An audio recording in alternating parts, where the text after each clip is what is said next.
Hello everyone, thank you Own It Davis for having me on this panel. I know we're doing it virtual this time, so I'm just very happy to be a part of this and to connect with all of you. So a little bit about me. I'm a social entrepreneur, documentary filmmaker, and public speaker working in the mental health, behavioral health space, as well as LGBTQ and social impact. More specifically, I'm the founder and CEO of The Giving Gallery, which is an online art platform that sells art to support partnered mental health nonprofits.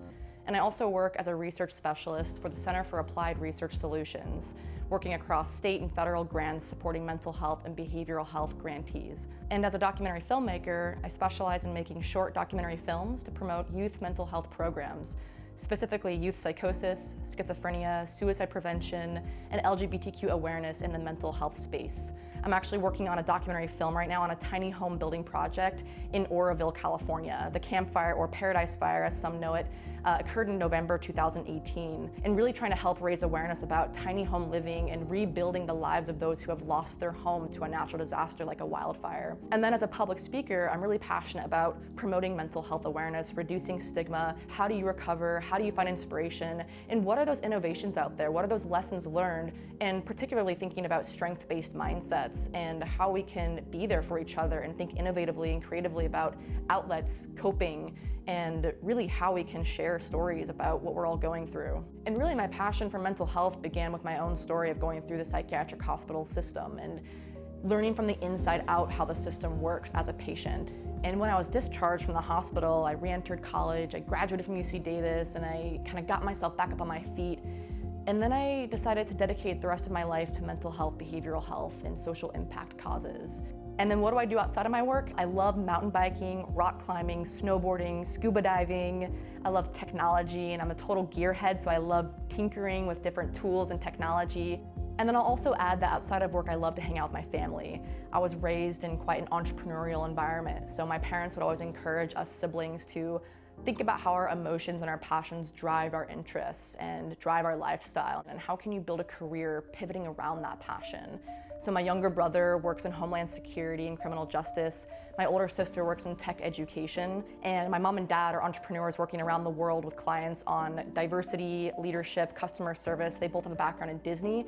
And then the question of how I pick myself up if I feel lost or challenged, I find solace and I find peace and clarity in nature and adventure and extreme sports. I grew up as a competitive athlete, so I think that a big outlet for me when I feel lost or challenged is to harness and channel that feeling of frustration or sadness or doubt into a physical exercise and into nature where I get perspective and can see it and feel it kind of connect in a more global, holistic way. And then in terms of what are the most influential lessons I've learned in the process of becoming a CEO or a business owner or a leader, I would say it's really two things. It's one, learning how to ask for help.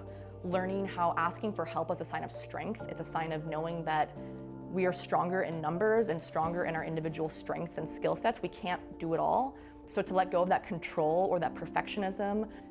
The second would be investing in yourself as much as the thing that you're building. So self-care, self-love, mental health, and really walking the talk in that regard, because I work in mental health, and sometimes I don't always take care of my own mental health. And then I feel that in my projects. I either feel burnt out, I feel lost, I feel doubt, I feel maybe just stuck, like that writer's block feeling. And so knowing when to stop, knowing when to clock off, and knowing when to invest in yourself as a form of investing in your project or in your idea. And then the question of, is there a woman in my life who I look up to? And my answer to that is my mom. She is a total doer and dreamer. And I learn a lot from my mom in terms of thinking big, dreaming big, and then what is the thing you need to do next to really get you there? So thinking of that action. I think the biggest risk I ever took was coming out with my story.